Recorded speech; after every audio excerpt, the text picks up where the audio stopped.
Good morning, good afternoon, depending on where you're watching this. My name is Lily from the White Shirt channel, and today we're going to talk a little bit more about things that I found interesting about Genshin Impact. Not the gameplay itself, but something hidden or something on the lore of the game. Something that is part of this world itself. So let's just make it quick as fast as I can, and also I'm doing off the script, so I might be end up rambling here and there. So just sit back, relax, and let me know what you think on the comments below. Okay, first of all, let's talk about the main enemy in the game, which are the Hilacrolls, or Hillies, the way I like to call them. They are like humanoid creatures that resemble mostly tribes in our planet, on real life planet. They don't know much about, simple things like weapons, tools, and some of them are able to use elemental magic without the need of an amulet. Unlike other characters in the game, for example, here, and here, you can see that the characters are able to use their elemental attributes using this specific, I always call them medallions or like crystals or something that allows them to use their own electrical elementals in the game.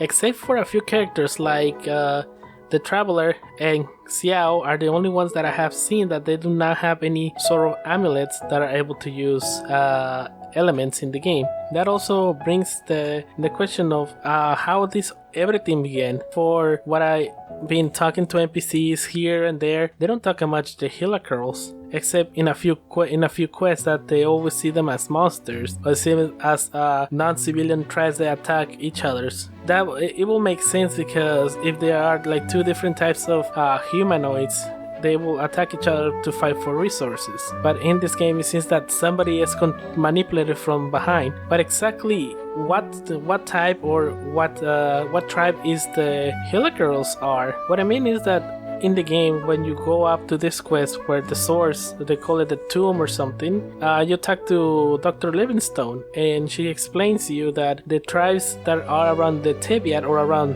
that place are three tribes: the Mid tribe, the Sun tribe, and the Night tribe, or I think it's called Log tribe. Anyways, so of course the Mid tribe likes strength, brute force. Just imagine like they like big buffy guys. So if you wanna make peace or like try to show your might so that the tribe can recognize you as someone of respect, I guess you can say that. The other two tribes does not seem to be interested in someone's strength, but mostly on their own ability to control the elements, especially the Night tribe, because even there it says that the Night tribe, you can find some Abyss Mage, which is also one of the main antagonists in the game besides the goddess. That they like to honor people that are able to use like strong magical or strong elemental powers. So that will make sense that the Black Abyss are the ones using the tribe of the Hilacrolls or the Heelys that venerate or adore people with high magic. Another fun fact about them is that their bodies are not supposed to be close to anything that has like high magic power concentration or high magic elemental power. So that's why in this scene right here, the Hilacrolls usually do not venture into areas with high elemental concentrations. It puts a heavy burden on their bodies. Benti explains that because of that, their bodies can get like in so much pressure or so much stress that they cannot stand it. But then he finds it interesting that I find it interesting, that the Hilacrolls found in their places just like chilling, doing their own thing like it is nothing. Also, that I find amazing that these individuals, these tribes, are able to use their own elemental attacks. I mean, not as powerful as yours, but are able to use it in one way or another. Like the fire ones over here, the ones that shoot arrows, they're not like a big, huge deal, but still makes you wonder what kind of like trainer or something they have to do in order for them to use their elemental powers without the need of any crystal or any type of equipment. Another thing that I find kind of interesting is that throughout the entire game, no NPC is able to say like, oh, I'm trying to communicate or try to somehow communicate with the Hilla Girls, except for one NPC which I found it randomly in this place called Elon Musk, or like I guess it's like a joke about Elon Musk. Oh well. Anyways, she was the only one that was able to talk to this Hilla girl and, kind of make a conversation, make an establishment. You know that the Hilla girls maybe like they might be primitive, but they have a language, so they have a way of reasoning and understanding to a certain point. Of course, you're not gonna go through one of these tracks and show him like a phone and try to explain it what it's used for, because he will not understand. But that's just my interesting things that I found them, that there's like almost nobody in that area that is trying to make an establishment and talk to them, see what they actually think, what's their goal, what's their purpose. If there was a way they could understand it better, that will make a lot things much easier. Probably like trying to find a way to interrogate them, knowing like, hey, why are you aligning with this person, or they can say, oh, this is my belief or something like that. But you know what, that's just me. Anyways, let's move on.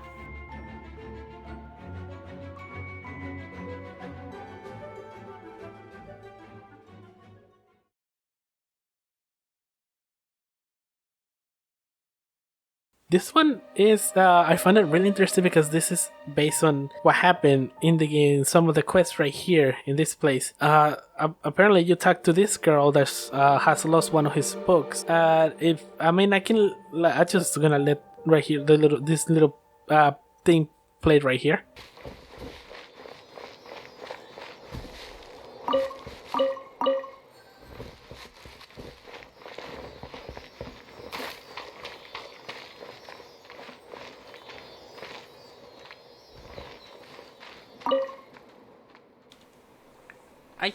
I can't find it anywhere.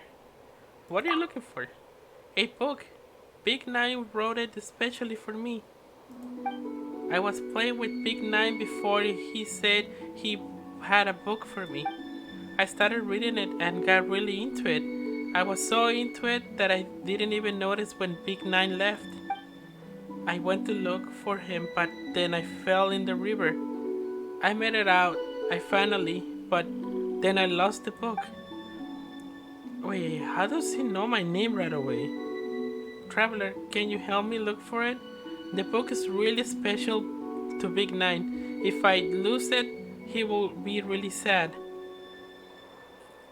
How do you know my name? Who is Big Nine? I'll go with who's Big Nine. He lives next door to me.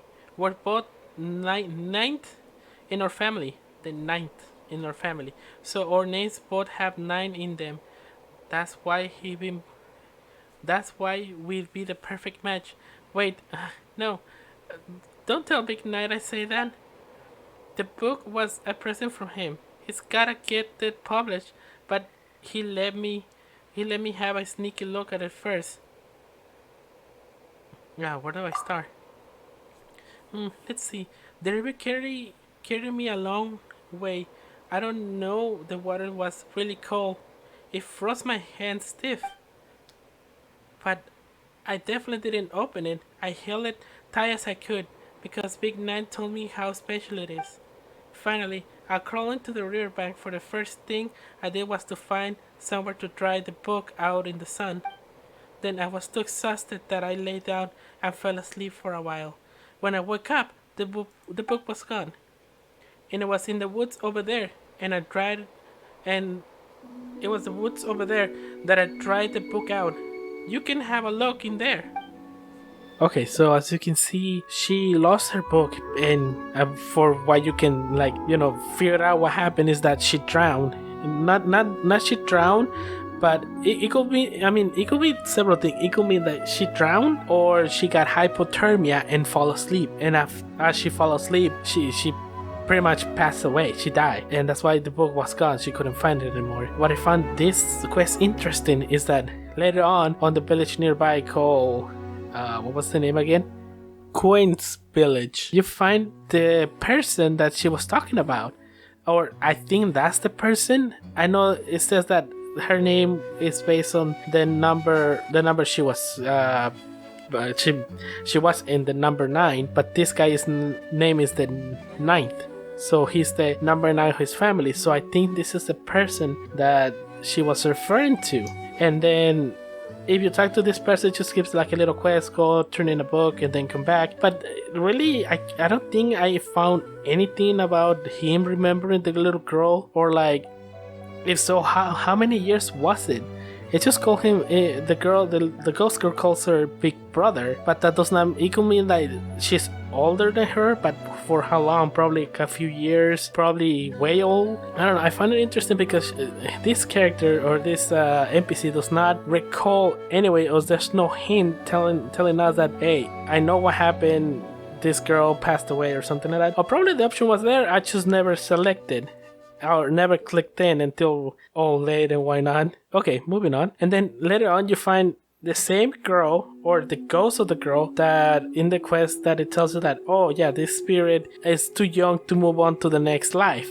So how is the spirit gonna move on if it doesn't age? Or if they do age, what is the rate that they age throughout ghost life, I guess? That's the thing that is interesting, because she could be the spirit that you were talking in the river, and then he moved to the river, to the hotel, to whatever that place is. I just find it so interesting that not a lot of people are seeing, or not a lot of people are talking about in some of the videos. I guess it's not really like, oh, that important, because it has like no gameplay or something like that. But it's so fascinating. It's interesting how they portray ghosts in this game itself. I mean, it could also be that the characters have been reused because, you know, time limitations and trying to push the deadline, and why not. But I find it so interesting that this thing relates to what happened to that girl. I wonder if later on they're gonna do like a continuation of this storyline of the poor girl that drowned on the river. Okay, now this is a little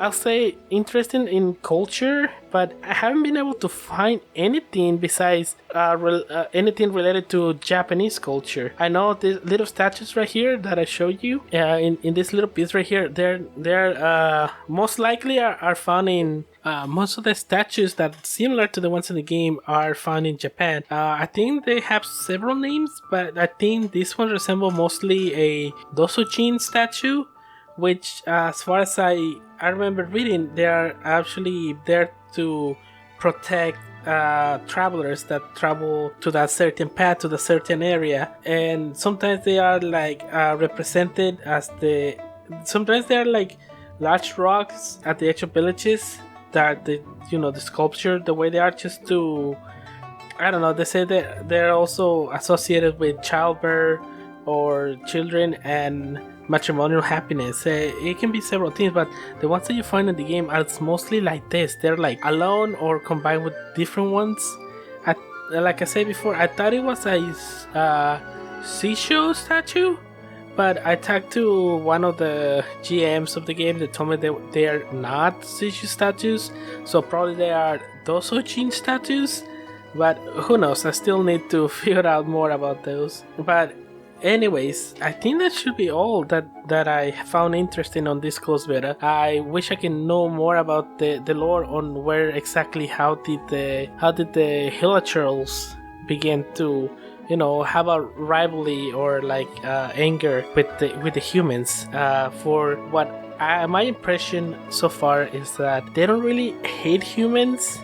They just don't like him very much because probably they have like bad blood before. And also because of the Black Abbot's mages trying to confuse them or try to put them against the humans. But it can be a two-sided story as always. But anyways, this is gonna be for today.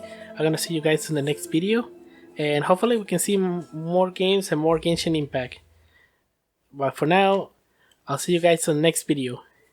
Bye.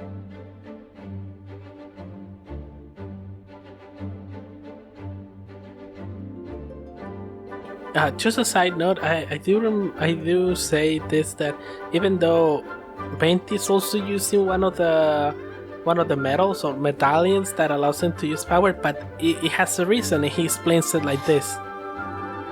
How do I put it? The Seven, as people now know them, were once known as the Seven Archons. Each Archon presides over their own part of Teyvat. That is the role the Archons play.